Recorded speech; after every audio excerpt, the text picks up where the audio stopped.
Hello student, आज आपके सामने क्लास 10 का जो बायोलॉजी है उसको लेकर आया हूँ। और जिसमें हम लोग पिछले वीडियो में ये पढ़े थे, डिस्कशन किए थे रेस्पिरेशन के बारे में। उससे पहले न्यूट्रिशन इन ह्यूमन बींग्स किया था। तो देखो, ह्यूमन न्यूट्रिशन क्या होता है, बॉडी को एनर्जी प्रोवाइड करता है। तो क्या एनर्जी ऐसे प्रोवाइड हो जाता है? नहीं। जो भी हम लोग फूड गेन करते हैं उसको, कॉम्प्लेक्स फूड को सिंपलर फूड में कन्वर्ट करने के लिए रेस्पिरेशन प्रोसेस की रिक्वायरमेंट होती है।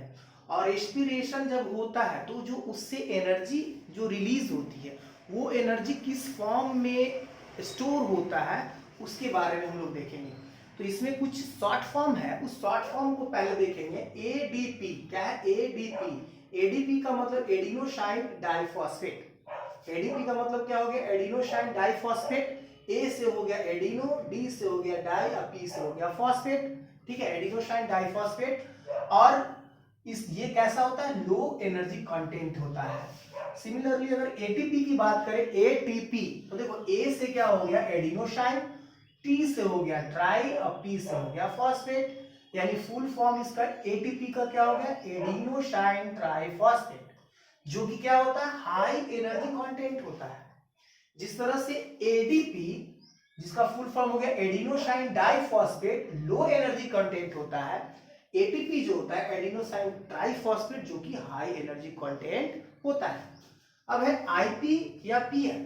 आईपी बोलो या पीआई बोलो।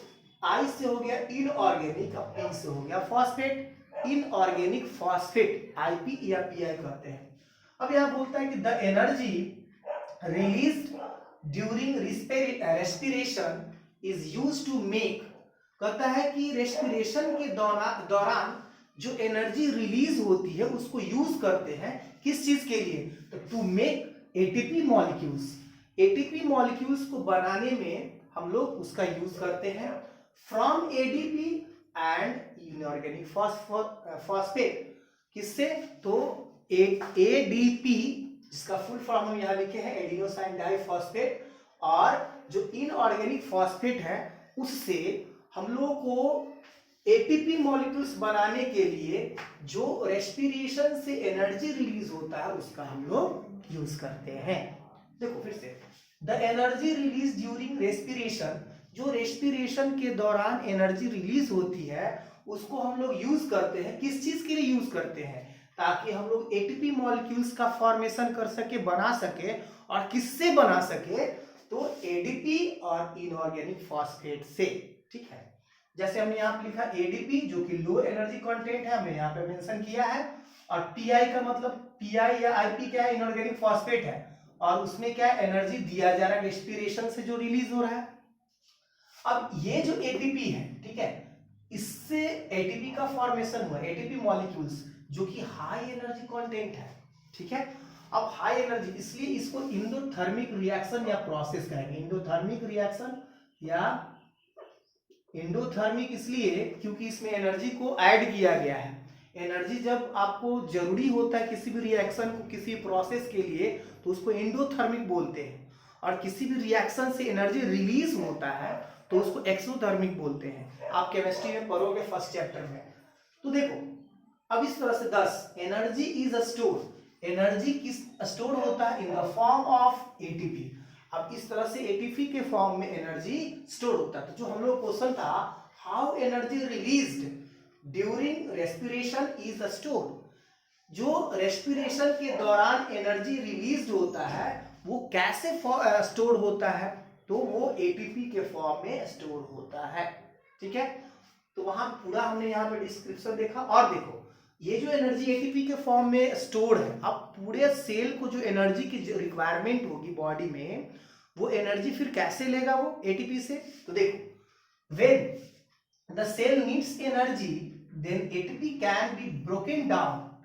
जब सेल को, बॉडी का जो सेल्स है हमारा, उस सेल्स को एनर्जी की रिक्वायरमेंट होती है, जरूरी होती है कि उसको एनर्जी चाहिए। ठीक है, तो वो एनर्जी फिर कैसे लेता है? एटीपी से। तो एटीपी क्या करता है? वो ब्रेक करना शुरू हो जाता है in the presence of water. ठीक है, एटीपी क्या होता है? ब्रेक करना शुरू हो जाएगा। किसमें ब्रेक होगा? In the presence of water. किसमें? तो एडीपी पी आई और एनर्जी। एनर्जी किस लिए? फॉर यूज इन सेल्स, ये सेल्स के यूज के लिए एनर्जी हो गया। ठीक है, तो यहाँ पे एटीपी ब्रेक करना शुरू हो गया फिर से एडीपी में और पीआई और एनर्जी में। ये जो एनर्जी हो रहा है इस सेल को रिक्वायरमेंट होता है। अब देखो in the process, in this process, ये जो प्रोसेस है इस प्रोसेस में रिलीज एनर्जी कितना होगा? रिलीज एनर्जी होगा लगभग 30.5 किलो जूल पर मोल। 30.5 किलो जूल पर मोल। इससे ये जो एनर्जी रिलीज हो रहा है, ये रिलीज एनर्जी ये क्या हो रहा है? 30.5 किलो जूल पर मोल। अब देखो ATP is known as energy currency. This is very important line and point. आपको कभी कभी ऐसा भी क्वेश्चन आता है कि एनर्जी करेंसी के रूप में एनर्जी करेंसी किसे कहा जाता है ना? तो बोल सकते हैं कि एटीपी को एनर्जी करेंसी कहते हैं सेल का। तो ATP is known as energy currency of cells. Cells का जो एनर्जी करेंसी है वो कौन है? एटीपी है, मतलब एनर्जी का भंडार है यहाँ पे। ठीक है, तो देखिए छोटा सा टॉपिक था, आशा करते हैं समझ में आया होगा। ठीक है, थैंक यू।